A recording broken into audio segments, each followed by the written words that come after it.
podcast est réalisé avec le soutien précieux de More. Parce que nous sommes des entrepreneurs tout comme vous.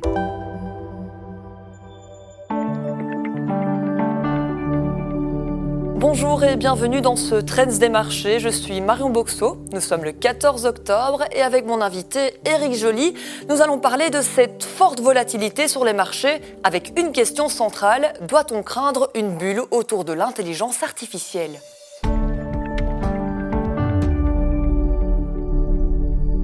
Sans plus tarder, le trend des marchés. Les bourses européennes ont terminé en hausse alors que l'administration Donald Trump a multiplié les déclarations rassurantes après avoir menacé la Chine d'imposer de nouveaux tarifs douaniers de 100% vendredi dernier. On en parlera avec notre expert. Sur Euronext Bruxelles, Solvay a nettement rebondi et a fini en tête du bel vin. Onward Medical a pris de belles couleurs après avoir annoncé une forte accélération des ventes de son système Arcex au troisième trimestre. Lotus Bakeries est resté, lui, à la traîne ce lundi. Floridienne a nettement corrigé sur le marché élargi. Et pour aller plus loin dans l'actualité des marchés, Éric Joly est à mes côtés. Alors Éric, on l'a vu vendredi dernier, 500 petits caractères écrits par Donald Trump sur son réseau social ont suffi à bousculer Wall Street qui a affiché sa pire séance depuis 6 mois. Il faut le dire, la situation a été dramatique en quelques temps à peine en fin de séance. Quelles sont vos premières impressions après cela ? Mais tout d'abord, ce qui m'a frappé, c'est la rapidité et l'intensité de cette correction. On le voit, à chaque fois qu'il y a un petit problème, les marchés ont tendance à réagir de façon assez spectaculaire. La raison est relativement simple. Bon nombre d'investisseurs s'inquiètent de la cherté de cet indice S&P 500, qui pour l'instant se traite à 24 fois et demi les bénéfices attendus. Ce ratio, sur les 10 dernières années, était de l'ordre de 19 fois et demi. Donc, par rapport à sa moyenne historique sur les 10 dernières années, les S&P 500 est 20 à 25% plus cher. Ça, c'est un premier constat. Deuxième constat, la prime de risque qui, pour l'instant, est quasiment inexistante sur le marché. Et sur les 75 dernières années, il y a 2 périodes où ce fut également le cas, à savoir 1987 et la période 1996 à 2001. Alors, troisièmement, on a vu que c'était surtout les actions qui ont drivé la hausse, qui perdaient beaucoup de terrain vendredi dernier. Aujourd'hui, c'est de nouveau l'inverse. C'est justement ce genre de titres qui regagnent beaucoup de couleurs. Et ces titres, parmi eux, on retrouve bien entendu les mastodontes de l'intelligence artificielle, Apple, Nvidia, Amazon, Meta, qui ont perdu jusqu'à 5% en suite de séance. Bien entendu, le ton s'est adouci chez Donald Trump et donc ça va mieux. Mais en attendant, la question, elle est plus que jamais légitime. Est-ce qu'il faut craindre, Éric Joly, une bulle autour de l'intelligence artificielle ?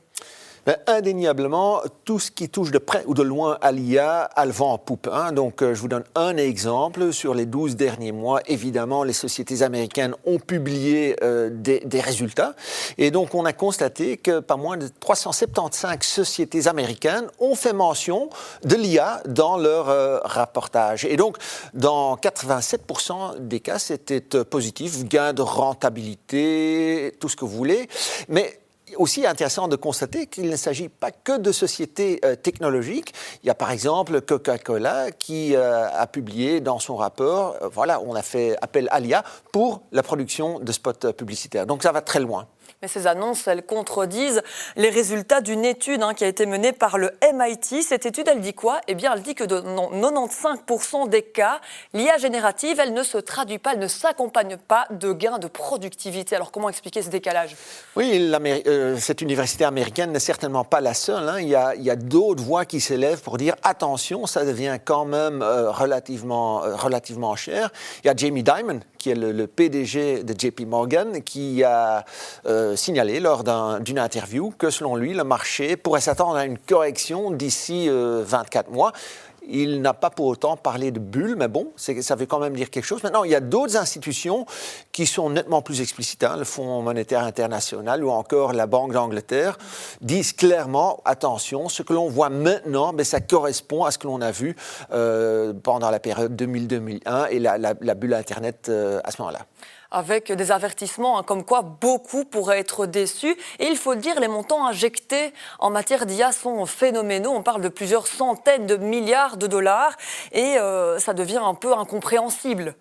C'est vrai, c'est vraiment colossal comme investissement. Hein. Donc, par exemple, Meta, Microsoft, Alphabet et Amazon vont investir 300 milliards de dollars dans la création de nouveaux centres de données. Il y a aussi d'autres sociétés qui se regroupent, qui se mettent ensemble.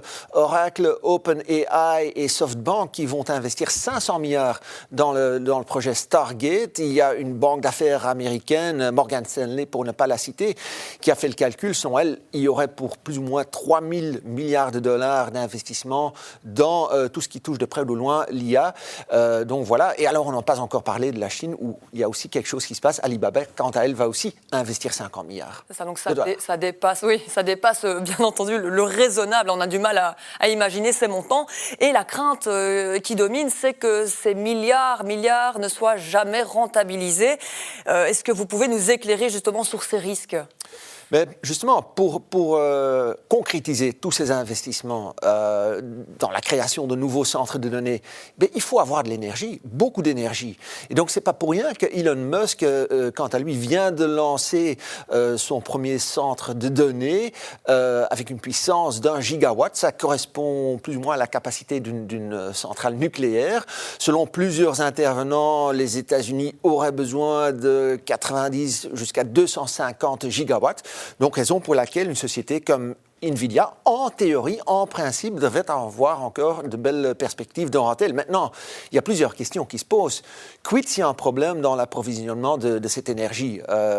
Quid si les autorités sont peut-être moins enclins à délivrer des permis environnementaux? Alors, peut-être une dernière question qui est quand même fondamentale. On a vu récemment qu'NVIDIA va investir dans OpenAI, c'est son client, et donc ainsi, NVIDIA se sécurise en partie de son chiffre d'affaires à venir. Donc, c'est quand même des choses un peu étonnantes. Ok, une dernière question en 2 mots. Est-ce qu'il faut craindre en effet bulle Internet comme on a connu dans le passé où la situation est différente? Je pense qu'il y a une bonne chose, c'est que pour l'instant, les sociétés qui sont en ligne de mire, ce sont des sociétés qui génèrent énormément de cash flow et de liquidités. Donc ça, c'est quand même la différence par rapport à ce qu'on a vu en 2000. Merci beaucoup Éric Joly pour vos précisions sur cette actualité. Merci à vous. Voilà qui clôture ce journal des marchés. Merci à vous pour votre fidélité et à bientôt.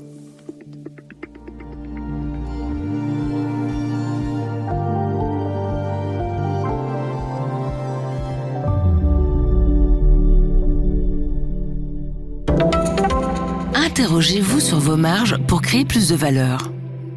Gagnez plus sans vendre plus. Analysez vos marges produit par produit et découvrez où l'argent s'échappe ou dort.